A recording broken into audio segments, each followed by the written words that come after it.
This clip is brought to you by SaveWithConrad.com.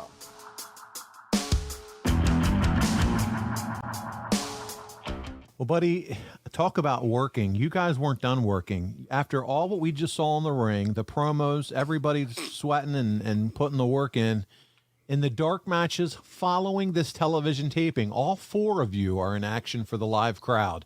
You guys weren't just wrestling the carpenters of the business either. Check out this lineup, Arn. You have Nikita Koloff, the TV champion, versus the U.S. champion, Lex Luger. You're going to have the Tag Team Championships on the line, Ricky and Robert against you and Tully. Flair comes back to fight Ron Garvin for the crowd. How much fun were the dark matches when you guys were all able to be featured in front of the live audiences and wrestle the biggest names in wrestling? Well, it was better for the crowd than it was for us. These were all in one night? Yes, all following that what we just saw in the ring there. Wow. That must have been a long night.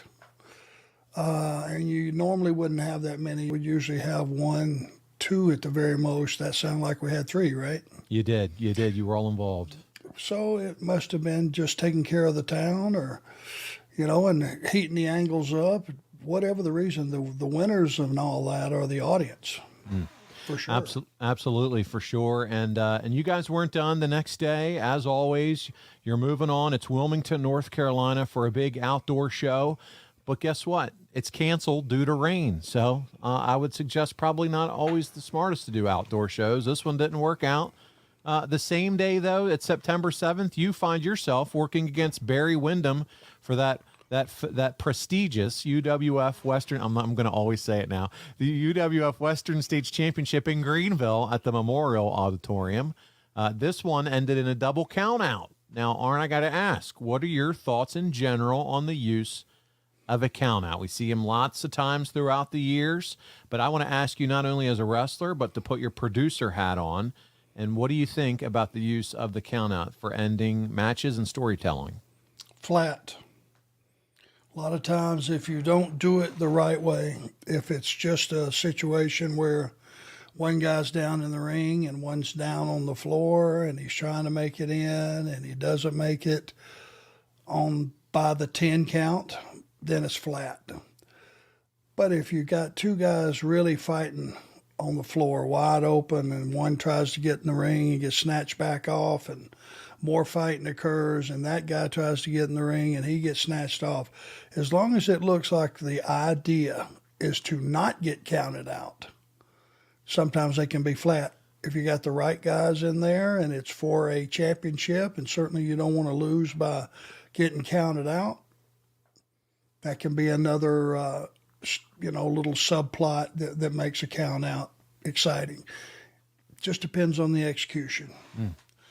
All about execution for sure. The Greenville card, by the way, was loaded, Arn, and despite being down Tully, the Horsemen showed out as NWA U.S. champion Lex Luger defeated Nikita Koloff in a Russian chain match.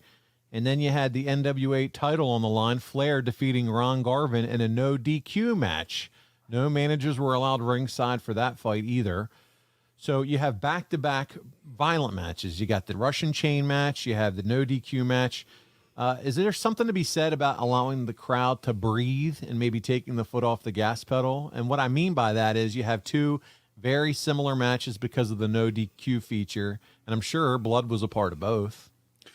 Well, I tell you what is out of the ordinary. You said Luger won that match? That's correct. To be in a Russian chain match. Yeah, to beat a babyface in his own match. I would have to know the particulars of that to see how that worked out, but that doesn't necessarily seem like the right thing to do.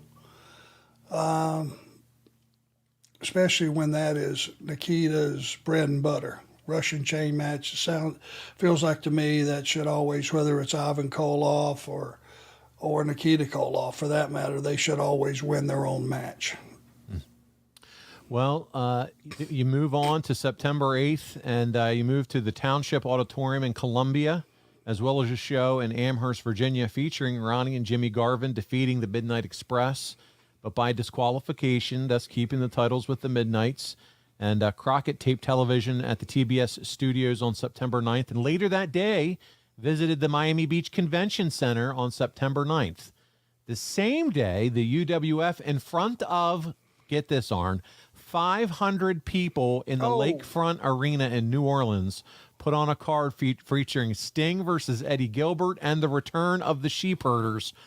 Arn, 500 people in New Orleans. You worked in the Watts territory before making the jump to NWA. Can you explain why in a Watts stronghold like New Orleans, why do you think the crowd would be so small? Because the company and their territory was on its ass. Yeah. And that's across the board. That's why we could never figure out why Jimmy bought it. What were you buying? The towns were really, if you look across the board and go back and talk about the towns, they were down. They were all down. And in those days, you would have, 6 or 8 or 10 year biorhythms to where the territory would come up and then it would stay there for a year or two, and then you would have a flat time. In the business, about every 10 years would make a change. And this just happened to be because, when I first started, Bill Watts with the Junkyard Dog was on fire. Every place was packed, and it was because Junkyard Dog was on fire. They did not have any guys that were over, people had bailed out. Some of their stars had bailed out and went to, WWF. Some had came to Jim Crockett Promotions, but it was like a dead issue, and 500 people is very embarrassing. Now, granted, the UNO arena out at the lake was not the best location. It was not the wrestling building. The wrestling building was the building downtown. And I'm trying to remember the name of it, but the one they ran every Monday. Not the big building, but the one downtown. And that was where wrestling should have been. Not to say it would have been much better, but it was a pretty good hike out to the lake if you lived, in other areas of New Orleans. So it was recognized as not being the best building. Well, Arn, on September 10th, speaking of buildings, you would visit the Newbern High School. Arn, this is a relatively small venue, and I mean Jim Crockett Promotions, and we don't have the opportunity to talk about high school venues often. Do you have any memories you can share with us about these types of venues? Any favorites or least favorites, these smaller high school size venues? Well, I'll tell you the mindset of the crew with Crockett. If it was something that you could drive to from Charlotte and a reasonable drive, sometimes those high schools, when they were full and you had, 3,000 or 4,000 people, it was a great element. It was a great crowd. The acoustics were good. And if you didn't have a loaded card, and you usually wouldn't see Dusty making all those towns or Flair, or, if you were on top in one of those towns that did 3,000 people, you make a nice payoff and you get to be home that night, which was the key. Hey, it's Conrad Thompson. Thanks for checking out the podcast here on YouTube. Be sure to hit the subscribe button and the notifications bell so you get a notice anytime we upload some new content. And go save yourself some money right now. If you're in a 30-year loan or you have credit card debt, it's not a matter of if I can save you money. It's a matter of how much. Find out right now for free at SaveWithConrad.com.